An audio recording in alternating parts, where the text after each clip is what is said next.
Há moscas no interior da janela quando você chega, centenas delas, rastejando. Não é o que se espera ao visitar um amigo sumido há dias, mas você é um amigo de verdade. Você bate na porta tentando tirar todas as piores suposições da sua mente, até que, para seu imenso alívio, ele responde. Ele está péssimo, vestido com um roupão de banho de má qualidade coberto de manchas, o rosto uma máscara de gordura e barba por fazer, o cabelo sujo grudado na testa. Você nunca viu os olhos dele tão exaustos. Você poderia carregar as compras de uma semana nas bolsas embaixo deles.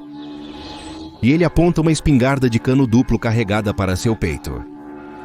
Você recua, levantando as mãos para mostrar que não quer lhe causar nenhum mal. Você não tem ideia do que deu nele. Mas você não vai arriscar. Algo está errado aqui. Algo está muito errado. Ele pergunta sua data de aniversário. Por um segundo, você simplesmente congela em confusão, como um coelho prestes a ser atropelado pelos pneus dianteiros de um grande caminhão. Seu amigo apoia a coronha da espingarda no ombro e olha para você através da mira. Naquele momento, a ficha cai. Ele realmente pode te matar se você não responder. Sob ameaça, você consegue dizer a data com dificuldade. Depois de uma pausa tensa, seu amigo acena e guarda a espingarda. Ele se desculpa por te assustar, mas ressalta que hoje em dia todo cuidado é pouco. Em relação a que é a pergunta não dita que paira no ar. Ele te convida para entrar, e apesar das suas reservas inspiradas pela arma de fogo, você decide aceitar o convite. O mínimo que você pode fazer é dar a ele uma verificação de bem-estar adequada. O interior da casa dele não ajuda a acalmar suas preocupações. Comida com larvas é deixada sobre mesas e em recipientes de viagem. Roupas sujas espalhadas pelo chão. Ele te impede antes de você pisar numa armadilha para ursos que ele colocou no saguão. Seu amigo sempre foi do tipo excêntrico. Ele sempre foi abertamente entusiasmado com todas as coisas estranhas e paranormais, passando horas naquele fórum bobo do Parawatch, que ele sempre falava sem parar depois de algumas cervejas, todas fotos borradas de manchas que supostamente eram OVNIs, ou fantasmas, ou criptídeos, ou qualquer outra coisa. Você nunca acreditou nessas coisas, mas achou que era um passatempo inofensivo para seu amigo. Alguns caras tinham boliche ou futebol como passatempo. Ele tinha seus fantasmas e assombrações. Mas tudo à sua frente é como uma grande luz de neon gritante que grita que ele perdeu a cabeça. Logo você está na sala de estar, cercado por pilhas de livros e folhas de papel impressas. Há também um revólver calibre 38 na mesa de café, com algumas balas soltas no cinzeiro. Você não sabia o que te preocupava mais, isso, a espingarda, ou a automática calibre 45 que estava descansando em cima de um livro intitulado Metamorfos do Folclore Europeu por Duncan Bluth. Você começa a questionar se seu amigo representa mais perigo para si próprio ou para os outros atualmente. Todo esse tempo, ele apenas continua murmurando. Todo cuidado é pouco, cara. Todo cuidado é pouco. Ele coloca a espingarda sobre a mesa de centro, derrubando alguns panfletos sobre linhas lei e pessoas-sombra. Ele esfrega o rosto, e você pode sentir o som orgânico dele se esticando contra o crânio, como se tudo nele começasse a cair. Você sugere que talvez ele devesse tomar um banho, se recompor e até fazer a barba se estivesse disposto. Você poderia me dar uma mão e vigiar aqui enquanto ele cuida disso? Ele precisa ser persuadido, mas acaba concordando, desde que possa levar seu revólver calibre 38 consigo ao banheiro. Você resiste um pouco a isso, mas logo cede. O cheiro dele está começando a te enjoar um pouco. Ele se arrasta escada acima rumo ao banheiro, deixando você sozinho na sala, em meio aos destroços da mente aparentemente despedaçada de um querido amigo. Ele sempre foi um pouco obsessivo, mas isso superou tudo e mais um pouco. Quando ouve o chuveiro sendo ligado no andar de cima, você começa a vasculhar os livros e papéis empilhados pela sala. Talvez haja alguma pista em tudo isso, algum indício do que causou a espetacular queda do seu amigo. Entidades entre nós, as criaturas ocultas, como afastar espíritos sombrios. Esta não é a biblioteca doméstica de um homem bem ajustado. Mas o mais estranho de tudo é algo que você encontra entre os papéis, fortemente circulado e anotado. É uma impressão de texto de algum site mal feito da Web 2.0 com aparência de GeoCities, com o título Sobre encontros com o único com 1000 faces. Você examina o texto até que seus olhos parecem se prender em um pequeno trecho. O único não é um animal, apesar de poder parecer se quiser. É um ser inteligente, muito antigo e muito paciente. Quando ele te seleciona, já é tarde demais, mas sempre prolongará a perseguição. Durante uma semana, ele irá te caçar. Ele irá te perseguir. Ele usará rostos alienígenas e familiares para se aproximar de você. Então ele te encontrará à noite, no seu momento mais indefeso, e roubará o seu. 3 tiros ecoam no andar superior, e seu coração dispara até a garganta. Não, assim não. Você sobe a escada correndo, pulando 3 degraus por vez, peito ardendo de ansiedade. Você observa a água entrando por baixo da porta do banheiro, molhando o carpete. Com um chute forte, você arromba a porta e invade o local. Você vê seu amigo encolhido no canto, molhado e chorando, o 38 ainda firmemente agarrado em seu punho trêmulo. Pela aparência, ele fez 3 buracos no canto inferior esquerdo da parede da sala. A porta do chuveiro está aberta, esguichando água por toda parte. Você se inclina e desliga. Então você se volta para a visão lamentável do seu amigo, mais triste do que com medo. Ele engasga entre soluços. Eu pensei que vi um rato. Ele não te deixou escolha. Você chama uma ambulância informando que seu amigo está tendo um surto psicótico intenso. Ele precisa estar sob observação para o próprio bem. Quando os proverbiais homens de jaleco branco vêm buscá-lo, ele não vai pacificamente. Todos tiveram sorte de você já ter confiscado as armas dele e as trancado em outro local. Mas isso não o impediu de arranhar, morder e socar os 2 técnicos de emergência médica, que fizeram tudo o que podiam para amarrá-lo à maca. Não, você não pode me levar. Ele gritou. Se você me levar, ele vai me pegar. Ele vai me pegar. Com o barulho das sirenes e o flash das luzes de emergência, seu amigo se foi. Você forneceu seu número aos socorristas como primeiro contato em caso de complicações. Um eufemismo desajeitado e desagradável.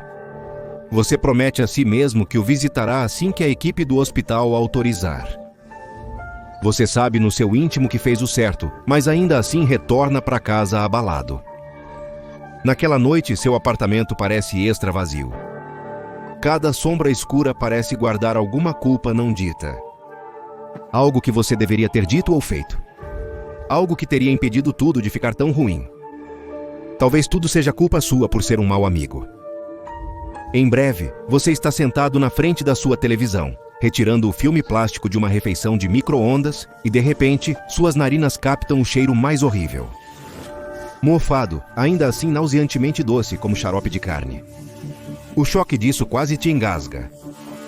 Você olha para sua refeição de micro-ondas, esperando ver ela infestada de larvas e um arco-íris terroso de mofo, assim como toda a comida repugnante e esquecida na casa do seu amigo. Mas não, a comida está tão intacta quanto quando você a colocou no micro-ondas inicialmente. Esse cheiro deve vir de outro lugar. Sem muito apetite depois de sentir aquele cheiro pela primeira vez, você se levanta e caminha mais para dentro do apartamento, procurando a fonte do mau cheiro. Mas não há nada que você possa ver. Nenhuma lata de lixo aberta, nenhuma sobra deixada por muito tempo. Algo morreu na parede? Não, se tivesse, você já teria notado. Pouco depois do estranho incidente, o cheiro desaparece e você segue com seus afazeres. Talvez tenha sido apenas uma memória sensorial. Afinal, seu dia foi bem traumático. Você decide dormir cedo naquela noite. Amanhã é um novo dia. Mas enquanto você tenta dormir, você tem uma sensação estranha. De que não está sozinho no apartamento. Um telefone tocando te acorda pela manhã. Nunca é um bom sinal. Você atende o telefone vestindo jeans e uma camiseta e descobre que é o hospital ligando. Ah, não. É sobre o seu amigo. Ocorreu um incidente durante a noite. Eles realmente apreciariam se você pudesse ir ao hospital o mais rápido possível. Seu carro ainda está na oficina após uma batida na semana passada. Então você pega o ônibus, inventando cenários cada vez mais elaborados sobre o que poderia ter acontecido durante a noite, mas você nunca teria adivinhado o que realmente ocorreu. Ao chegar, uma enfermeira o conduz até a ala onde ele está, atrás de cortinas verdes translúcidas. Ela informa que ele está fortemente sedado, e ao vê-lo, você tenta não reagir de forma muito intensa. Um sentimento que nunca acalmou ninguém. Nunca.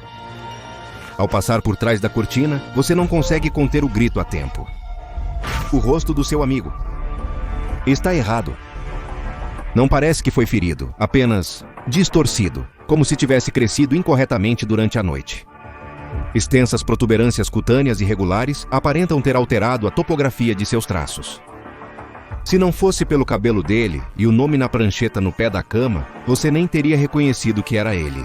A enfermeira pergunta se você sabe de alguma condição pré-existente que ele possa ter tido.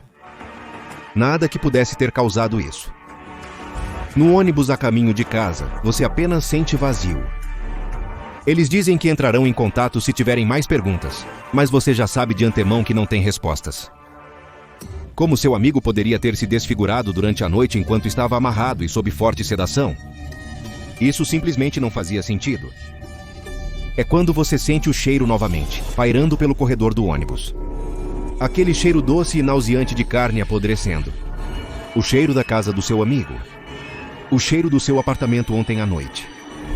Você olha para cima, procurando a origem do cheiro fantasma, como se o motorista tivesse pendurado um aromatizador de carcaça podre no retrovisor. Mas não há nada. Apenas a parte de trás da cabeça de todos, olhando impassivelmente adiante. Exceto por uma pessoa, a poucos assentos de você. Ele está de costas. Seus olhos se encontram. Ele está sorrindo com um sorriso malicioso estranho. E se você não soubesse melhor, diria que ele se parece exatamente com seu amigo. Embora possa parecer a principal característica de contos sombrios e creepypastas modernas da internet, lamento informar que a entidade que você acabou de testemunhar é muito real e, apesar dos melhores esforços da Fundação, pode estar te perseguindo agora mesmo. Este é o SCP-5362, também conhecido como aquele com 1000 faces, um ser endêmico do folclore do norte europeu que assumiu uma vida anômala própria ao longo dos últimos séculos, embora os registros da criatura possam remontar até o século XI. Devido à sua natureza de metamorfo, a anomalia se encaixa em uma série de descrições diferentes, mas a mais comum é de uma criatura realmente lamentável, uma entidade humanoide vestida em trapos, frágil e sem pele, sem boca e sem pálpebras. Seu cérebro também é visível através de uma fina membrana no topo da cabeça, e além da aparência física repulsiva, testemunhas afirmam que a anomalia cheira a carne podre. Agora mais sobre essa metamorfose. A entidade é capaz de assumir a forma de roedores como ratos e camundongos, ignorando noções padrão sobre conservação de massa. Também é capaz de imitar o rosto de qualquer humano vivo, daí o apelido, o de 1000 faces. Em um raro confronto direto com este ser assustador, a Fundação conseguiu atirar nele antes da fuga, obtendo tecido para análise. Seu tecido muscular parece ser feito de cromatóforos especializados, células mais comuns em cefalópodes como polvos, capazes de mudar conscientemente sua aparência para camuflagem. A cabeça da criatura tem um complexo sistema de tubos capaz de mover rapidamente depósitos de gordura, o que acredita-se ser a principal função biológica por trás de sua habilidade de mudar a aparência facial, além de outras ainda não categorizadas pela Fundação. Os efeitos anômalos do SCP-5362 são ativados ao se envolver com representações artísticas ou literárias da criatura. No passado, isso poderia ter significado tropeçar em um velho livro empoeirado na parte de uma biblioteca, onde ninguém parece pisar, ou talvez entrar na ala proibida de uma galeria de arte privada de um velho morto. A internet, porém, fez do SCP-5362 uma ameaça muito mais disseminada. Ao olhar para o que você pode pensar ser apenas uma ilustração de horror legal no Reddit, ou ler o que você acha ser uma creepypasta anormalmente assustadora, você pode estar se inscrevendo para algo muito pior. O que segue serão 7 dias de pesadelos acordados, enquanto o que tem 1000 faces se manifesta em sua vida e começa a perseguir você. Pouco a pouco, seu medo e paranoia aumentarão. Foi aquele cheiro de carne apodrecendo que você sentiu? Não, deve ser só na sua imaginação. O que era aquela figura que você viu sumir atrás de um prédio? Foi apenas a sua imaginação? Você notará que essas perguntas surgem com frequência em sua mente durante a perseguição. Então, as coisas vão piorar consideravelmente. Após 7 dias de perseguição ritualística, aquele com 1000 faces fará contato físico, enquanto você estiver em um estado REM. Após o contato, você perceberá alterações físicas anormais no rosto nos dias seguintes. Após o contato, você perderá o uso de músculos faciais, levando eventualmente à paralisia facial completa. Quando a paralisia ocorrer, os traços faciais sofrerão mutações, sendo cobertos por crescimentos de pele desagradáveis que o tornarão irreconhecível. Neste ponto, a troca estará completa. Aquele com 1000 faces terá ganhado outra aparência, ou seja, a sua. Então, da próxima vez que estiver perseguindo uma vítima, pode estar ameaçando-a com o seu sorriso. Claro, essa não é uma perspectiva atraente, então a Fundação se interessou em descobrir como prevenir, parar ou até mesmo reverter esse processo. Mas esses métodos estão longe de serem fáceis. O método que tem o menor efeito negativo em você seria a Fundação intervir enquanto você está no sono, REM, enquanto aquele com 1000 faces está tentando fazer contato, o que fará com que ele entre em pânico e se desmaterialize.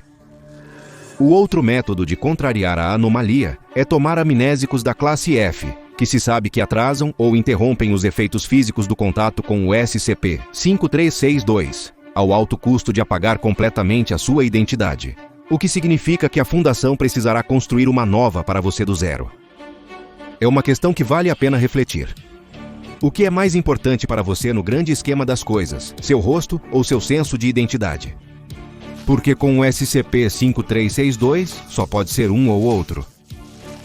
Os rastreadores web da Fundação procuram constantemente por representações anômalas do SCP-5362 na arte ou literatura, para fins de contenção.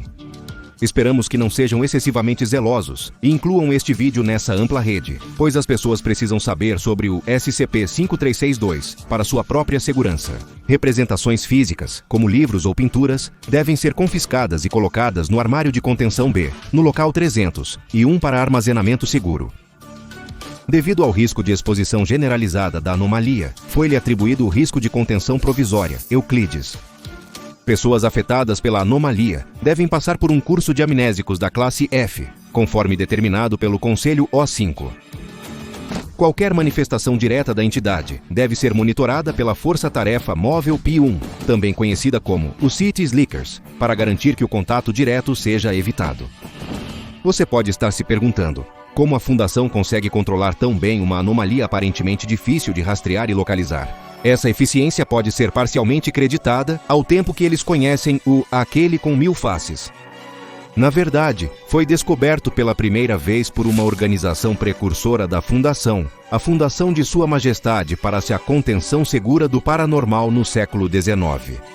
O Departamento de Mitologia da Fundação tem vários itens legados sobre a natureza do SCP-5362 doados da coleção do Nudibranquio Telepático, Lord Blackwood. Esses itens incluem um trecho intrigante da 18ª edição do livro Monstros do Mundo Desenvolvido. Caindo na categoria de mímicos, ouvi falar desta entidade pela primeira vez através da população local de uma pequena vila costeira nas ilhas da Grã-Bretanha. Um fazendeiro chamado Frederick falou de uma fera repugnante escondida nas terras altas da Escócia, e talvez até mais longe nos mares selvagens, que roubaria os rostos das crianças que não se comportaram da melhor maneira. Uma lenda popular para assustar crianças e ensiná-las a serem gentis com os mais velhos, pensei. No entanto, eu estava errado. Eu tinha ouvido falar do místico e do fantástico antes. Nada desse tipo. Algum tipo de criatura humanoide avermelhada, faltando muitas características que você consideraria universais na natureza. Tinha uma cabeça alongada, com seu cérebro visível através de uma película branca. Abaixo de uma testa larga estavam 2 olhos negros, com 2 narinas no meio.